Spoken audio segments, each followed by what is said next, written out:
Да, еве ја држам во раце новата книга на Кокан Ајановски. Пред малку ми сподели 2020 беше неговата прва книга, која што веќе има и второ издание, што значи дека има интерес за она што тој го пишува, твори и создава. Трчањето ме учи е првата книга, а Трчам за тебе е второто дело, многу тазе од повеќе кратниот државен шампион Кокан Ајановски. Кокан, многу ми е драго што се гледаме после подолго време, ама нели секој пат велиме со добра причина, со убава енергија да споделиме уште поубави работи и успеси заради кои што нели постоиме. Честитки за ова дело. Фала најмногу на свет и мене ми е драго и сега баш кога дојав навека, мислам дека си размислив точно пред 4 години последен пат бев во студио.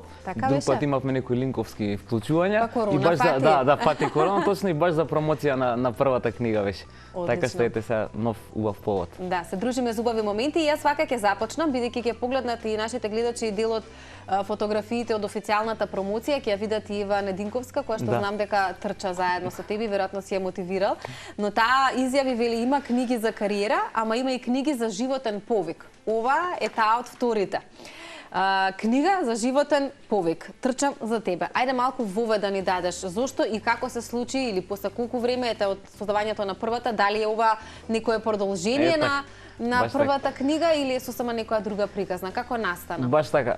Епа имаше позитивни реакции нели од првата книга. Луѓето беа задоволни, ја прочитаа и као уште на почетокот ма почнаа да ме викаат ајде кога сега втората, викаме каква втора и прва не беше уплана, не па сега втора.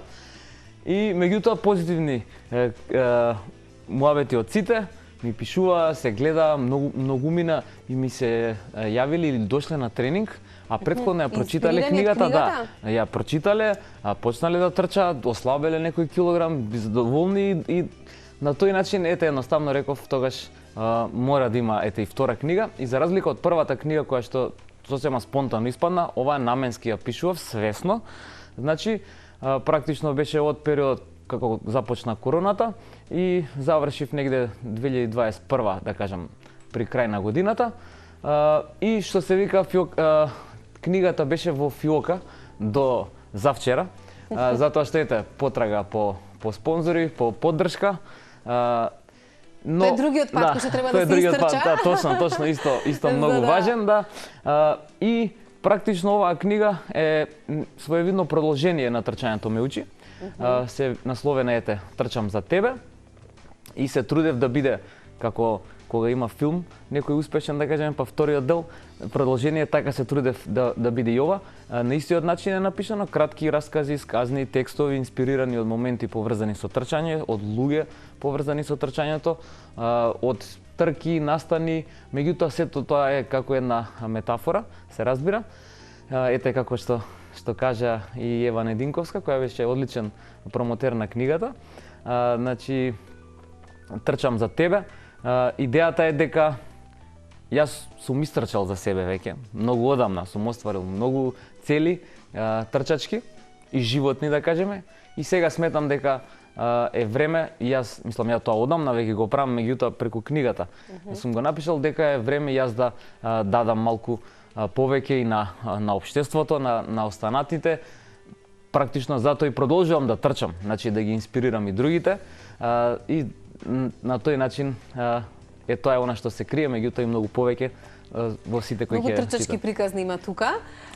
Кога најчесто пишуваш? Дали мислите се раѓа затоа што знаеш веројатно ќе се сложиш и многумина од оние кои што практикуваат да трчаат велат дека тоа е еден вид на медитација и дека најчесто кога трчаме ни доаѓаат најразлични мисли, животни одлуки се случуваат баш во тие моменти, затоа што нели сме сами со себе и мозокот едноставно ни е ослободен и може да функционира веројатно на да го даде максималното свое ниво. Па дали ти во твоите за време на твоите тренинзи индивидуални можеби кога си сам со себе, дали во тие трчачки моменти ти доаѓа баш буквално реченици кои што ти ги стави тука и кога успеваш да ги запаметиш или да ги запишеш во мобилен или да појдеш веднаш дома да запишеш? Како се одвиваше тој процес? Ова што го каже чиста вистина. Така испадна практично и првата книга, така продолжи и втората. Значи додека трчам, она се што каже да не го повторувам, ете, ќе ми се случи нешто, ќе се измотивирам, дали некоја случка на кеот, дали некоја мисла поврзано со минатото, сегашноста или иднината. И само доволно ми е да си речем, сега кога ќе се вратам, ќе напишам за тоа.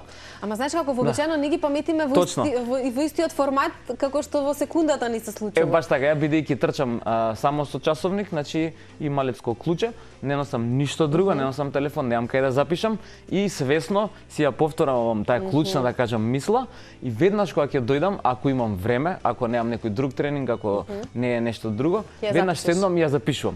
Да, и кога ќе ја запишам, најдобро е и најуспешни се оние раскази, текстови што сум ги напишал по мене, веднаш одма кога ќе се вратам, што се вика од трчањето, а ако немам време за тоа, едноставно ќе се ја запишам и понатака прва прилика што добиам време после саат, 2, 3, 5 или навечер дента, веднаш да го напишам тој дел. Ќе разработиш подетално што се вика. Значи, таа мисла само ми е доволна и после како ќе почнам да пишувам, некој само ми доаѓа. Напливот си доаѓаат зборовите сами по себе. Ја споменавме неколку пати Ева, јас од тоа малку барем што го знам за нејза е дека и таа нели почнала со трчањето многу непланирано, веројатно. Меѓутоа веќе со години е дел од твојата приказна и тоа значи дека и ти си успел и нејза да ја мотивираш како и многу други, што претпоставувам ги имаше и на промоцијата луѓе кои што си ги мотивирал.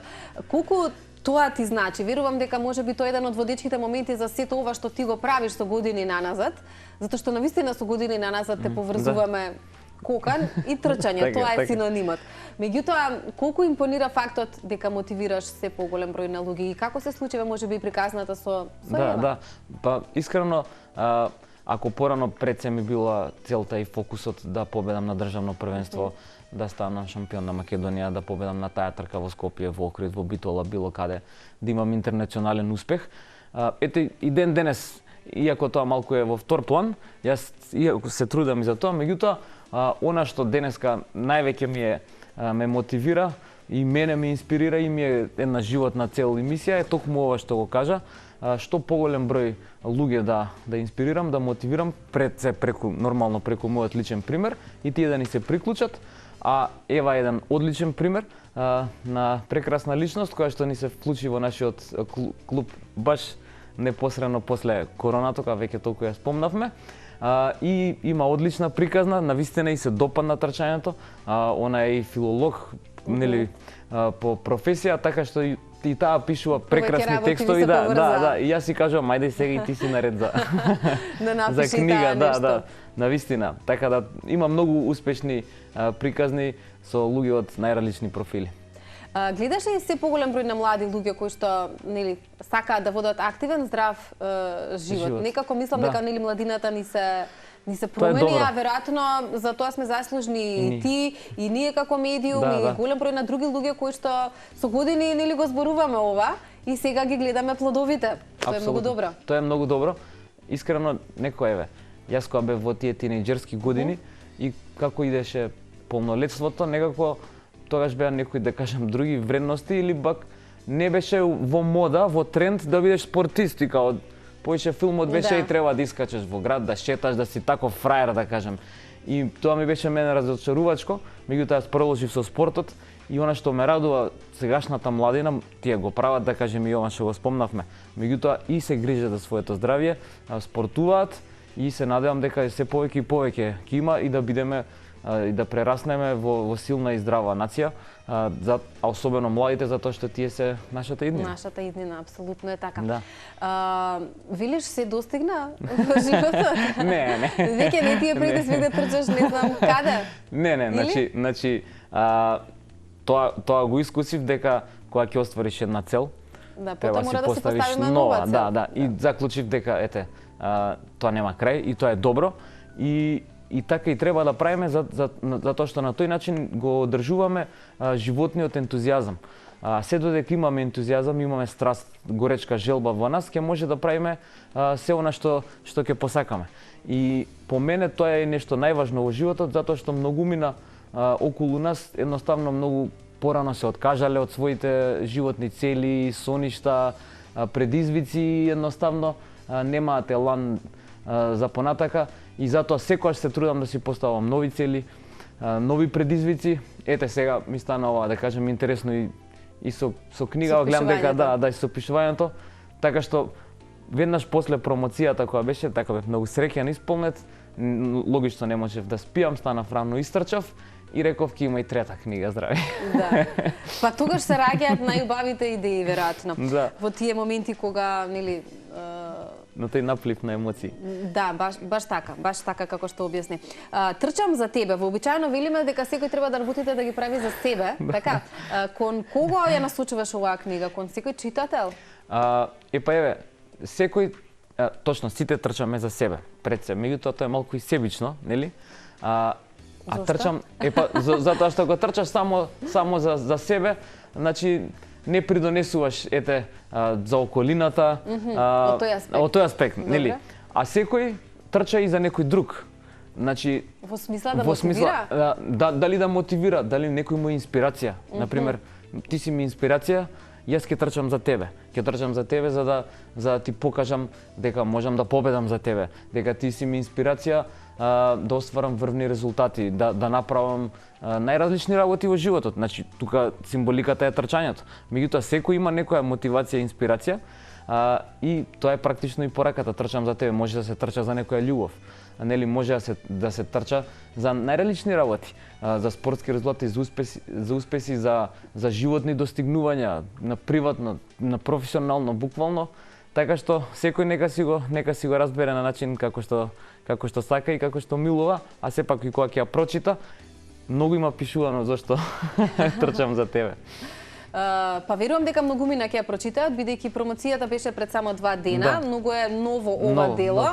Со оглед на тоа што денеска стартува и сајмот на книга, гледачите ќе имаат можност, претпоставувам, и по некоја сајмска цена или понуда да си ја добијат на сајмот, да си ја купат на сајмот за книга. Ќе те видиме случајно таму или... Да, и тоа е планот. Точно денеска на 18 започнува сајмот, до 24 ќе трае. И само не сме се договориле кој ден како, меѓутоа ќе бидам и јас еден ден. Таму така да ги поканувам, ќе објавиме нели на социјалните медиуми. Ќе објавиш дополнително и верувам дека оние кои што те пратат и следат ќе ги дознаат информациите. Значи еден од наредниве денови Кукан ќе биде на сајмот, на штандот на 3, затоа што тие се издавачката куќа која што стои зад оваа книга. Трчам за тебе, верувам дека многу од луѓето со кои што заедно трчате ќе дојдат и на дружбата, меѓутоа и генерално верувам дека и многу други луѓе кои што се заинтересирани за книгата ќе можат да си ја добијат. Кукан, надвор од сето ова, со што си преокупиран во моментов, или бидејќи пред малку ми спомена, дефинитивно ќе има и трета книга, за да ја добиеш инспирацијата, мора нешто да работиш сега. Точно, апсолутно. Имате еден интересен проект изминатиот период, кој што ми рече дека отприлика е година дена. Да, точно година дена. Имаме соработка со Скопје City Mall. Практично функционира Скопје City Running Club. Тоа е одличен проект каде што нудиме бесплатни тренинзи за секој, бесплатни работилници за трчање и бесплатни трки. Значи 3 пати во неделата имаме активности со трчање. За која категорија на луѓе е се тоа наменето? Да, пред се за возрастни, така, или за деца приближно таа возраст. И каков е интересот? Да, интересот е супер, чим функционира година дена. Значи сме задоволни меѓусебно и ние како атлетски клуб и City Mall како луѓе кои што ни го овозможуваат сето ова. И навистина е успешно. Ете, еднаш во месецот правиме трки на 4 километри околу Скопје City Mall. Еднаш во месецот организираме работилници за трчање на најразлични теми. Нешто слично како што сега му абетиме, затоа што на тренинзите нема толку време, нели, да се зборува. Таму пред се трча и краток некој диалог, дискусија, меѓутоа на тие работилници имаме можност се одвиваат во Синеплекс кината и у пријатна одлична атмосфера да дискутираме на различни теми, така што секој што сака може да ни се приклучи, значи тоа е она што го работам. Се ова бесплатно, да. Освен тоа, терам и други тренинзи кои што не се бесплатни. Значи индивидуални тренинзи, имам и други групни тренинзи. Организираме наставни проекти врзани со трчањето, со здравиот и активен начин на живот, така што се што е поврзано со тие теми, јас сум тука како што на крај крајва пишува и у книгата дека веќе повеќе од една деценија тоа го работам. Да, и успешно го работиш и овие дела се само доказ за тоа. Кукан, пред да ти испратам, што е, 10 години велиш, професионално, меѓутоа и претходно, нели, си на ноза и трчаш. Што е клучно за да се издржи низ сите овие години? Затоа што долгите маратонски трчања, нели, знаат не да бидат досадни, сега тоа е можеби погрешен сосема израз, меѓутоа монотони во таа некоја насока. И сега, нели, има и подеми и падови и треба да се издржи. И што е она што тебе низ годиниве те одржува? Пред се љубовта кон тоа. Значи, кога ќе си го најдеме она во животот што е за нас, што е наша пасија, страст. Тогаш работата не е работа. Не е работа, да. И не само работата, ете и тренинзите. Например, искрено, ако размислам, како сум, пред 10 години сум ги направил моите најдобри резултати и сега кога трчам на тренинг сум далеко од тие времења, да кажеме, и некогаш ми да се разочарам и си викам, леле, па што ќе трчам веќе, ова нема смисла како сум трчал порано, не е ни приближно сега, да кажеме. Меѓутоа сега си викам, чекај сега, па јас мотивирам луѓе кои што сега и можеби почнале баш на овие години. И јас и сега трчам времења кои што некој никогаш нема ни да ги истрча. Така што секогаш се е релативно. И клучот е секогаш да си, како што спомнавме и пред малку, да си поставуваме нови цели, да си размислиме што е она што ќе не движи, што ќе не носи напред и само на тој начин може да обстоиме. Ако ќе сватиме дека животот е една повторувачка категорија, да кажам, на активности кои што се случуваат секој ден и нема да се разочаруваме, туку во све ќе бараме нов предизвик и нова цел. Да. Ти благодарам многу, навистина ми е секогаш уживање разговорот со тебе, да мотивираш уште многу други луѓе. Само да прашам дали детенцето дома е мотивирано? Мотивирано е, за трчање? Да, повеќе за танц, меѓутоа и трчање. И тоа се чекори во прашање. Само да биде среќно, да. Така да тоа е тоа. Да те придружува на кај на доаѓа на тренинзите, имаме детска атлетика. Така што и сите деца се поканети, доаѓа понекогаш и на тренинзите. Се назвам после разговоров и по-сериозно ќе почне. Не мора да е сериозно, да не насватат толку сериозно гледачите, меѓутоа важно е да бидеш пример и дома и надвор. Тоа е она што верувам ти е една од целите. Ти благодарам уште еднаш покан и само уште еднаш да ги поканиме гледачите, доколку сакате да си ја купите оваа книга, веќе ја имате на сајмот за книга кој што стартува од денеска и во некој од наредните денови Кокан ќе биде таму да се дружите заедно со него.